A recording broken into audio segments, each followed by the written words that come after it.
This 5070 has to be the funniest, most ridiculous, most ghosting launch NVIDIA has ever done. And on top of that, we got 9060 spec leaks, baby. Let's get to today's video.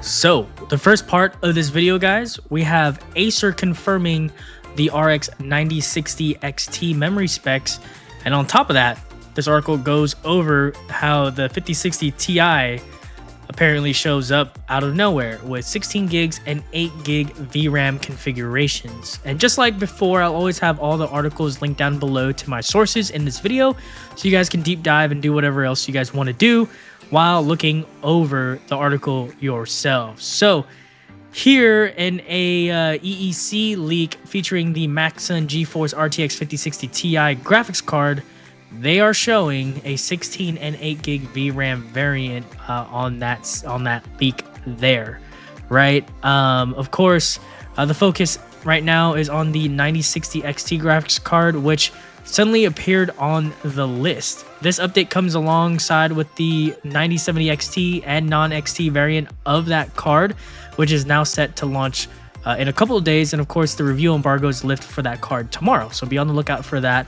The biggest news is that the 9060 XT would seemingly launch in 2 memory configurations as well, with the 16 and 8 gigabyte GPU variants.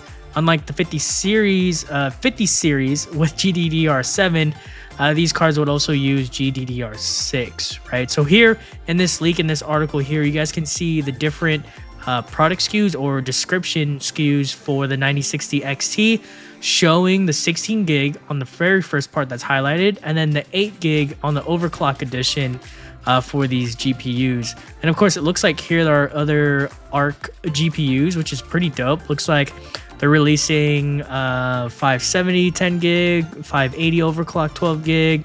So it looks like they're coming out with some new editions of that GPU in the Intel Arc space there, right? It looks like, look at this, they got some Arc A380s. Hey, that's pretty cool. That's interesting, actually. I don't know. I don't think there's a lot of reviews on that card out there anywhere. But here again, highlighted, you have 16 gig variants of the 9060 XT, which is super cool to see, right? A 16 gig variant. That means you have 3 16 gig cards under $550, and if this 9060 XT prices itself at $350, oh my gosh. NVIDIA and sadly Intel, I don't know if Intel's gonna do anything at this point, but NVIDIA, you guys suck, man. This is terrible. But here you go, you have more of the product list from the RDNA 4 Predator of Bifrost series, right? Showing the 9060 and that 16 and 8 gig variant VRAM buffer there. So I'll let this thing for you guys to deep dive and look into, right, a little bit more so you guys can see. And we have a chart here showing the 5060 Ti and the 5060 in their supposed specs. So exciting news, more competition, more prices hopefully drawing down. And I just hope scalpers don't get to this, and I hope gamers can actually game with these GPUs in the long run. So here we go. Not surprising at all, we have NVIDIA announcing themselves that the Founders Edition is currently exclusive just to reviewers. You can't buy this thing until late March, like at all.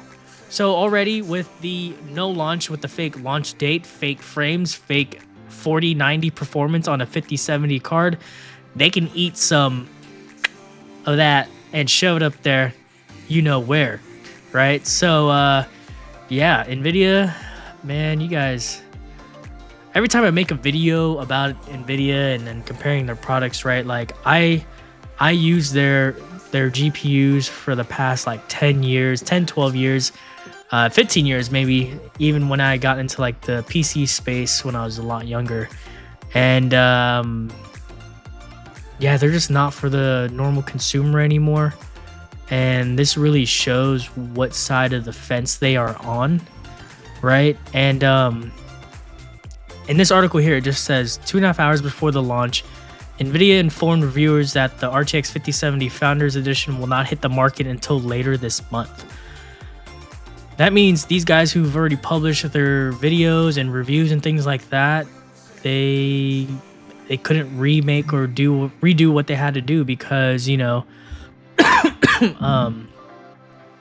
they've already published their findings and their tests and stuff like that. So I'm sure we'll hear that in their 9070 reviews and their videos, but this is just extremely sad. You know, it's hard for me to support what they do, especially with all the issues that are going on. It definitely makes me leery of trying to find a 5090 to use in my main system to both game and edit on. And this article here just kind of shows you where everything failed. Like, they lied to us about the 5070 being a 4090. I honestly, when I was selling my 4080, I had some dude say, hey, I'll give you $550 because my 5070 is a 4090. I said, bro, you're smoking crack. I was like, what type of stuff did you get fed when you was a baby? Because there's no way you believe this, right? And there's people out there who believe this claim that the 5070 is as good as the 4090. And yeah, honestly, it's hard to recommend NVIDIA at this point. Obviously, you know, just their slew of software is just more stable, and they just offer quite a bit more things that I am looking for in my workflow, at least. But I really hope with AMD pushing out newer tech, you know, at least software related stuff. You got FSR 4. I wish they can come out with their own version of a studio, and I could be wrong. They might already have a studio app out there that I just don't know about. But to my knowledge, anything that's mainstream, NVIDIA Studio is the only thing that is useful right now. Like, on the back of this video, this is using the NVIDIA Studio app, right, to remove the background from my backdrop. If not, you're just gonna see windows and my work bag and my clothes, and like, oh well, you can kind of see it right here, but like my clothes that I use, you know, and things like that. I'm not saying that my house is dirty, but it's just part of the suite that they use, and it's just super easy. And you also have the mic audio cleanup that they have built into that studio suite. So again, it's just getting harder to recommend it to a lot of people, where if you're just strictly gaming, right, AMD is gonna be the way to go, like all the way to go. So you guys will see here in the next part of this video on the article from Tech Power Up, this breaks down the performance of this GPU in 1080p, the average performance on where this car slots itself compared to everything else in different resolutions. Sorry. And you can see here the average FPS in 1080p, right? Higher is better, of course.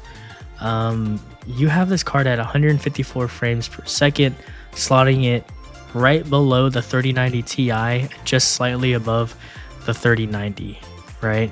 So for 1080p, I think this is a great card if you're looking for like high refresh rate, entry-level gaming, or just a newer card other than like your RTX 2060. But I could tell you to go out there and buy a used 3070, or heck, you can look the 6800 from AMD, or 3070, or the 7700 XT that's newer. You can get those cards right now for about $400 to $350, maybe $500, depending on what GPU AIB you get it from.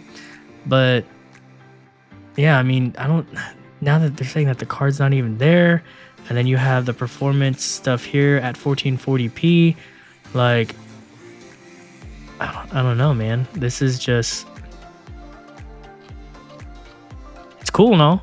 It's cool and all. Trust me, yeah, it's great, right? But it's not a 4090. Like, this thing's not a 4090. And by the way, the 5070, if you play at super maxed out settings with frame gen, it is not gonna do well. And you guys have video proof of that, right? So you guys can deep dive into this, but my overall thoughts on this 5070 is if you're gonna be at $600 or less, just go AMD. Like, at this point, there's no point. And if the stock count for AMD is gonna be true, where they say these cards are gonna be widely available for you guys to purchase, just go AMD. Like, I'm about to buy one of the AMD 9070 XTs, review it, and then sell it at MSRP so people can get it, and hopefully scalpers don't get to these cards too quickly. But yeah, so that is my 2 cents on the 5070. I would say give it 6 months. Give it 6 months and let's see where these GPUs are at. Let's see where the GPU market is at. And yeah, let's just see where things are at. Because at this point, there's just no point in buying GPUs. This is just as bad, if not worse, when I was buying my 3080. I paid $1,200 for my 3080 for that card. And this is literally reminding me of that same time frame. So yeah, you guys know what it is, man. This is Red Zone signing off, keeping it real, keeping it hot, and keeping it raw. Your normal 9-to-5 guy, bringing you some high quality content for you guys to enjoy. Subscribe if you're new here, hit that notification bell icon, and I'll see you guys on the next video. Deuces.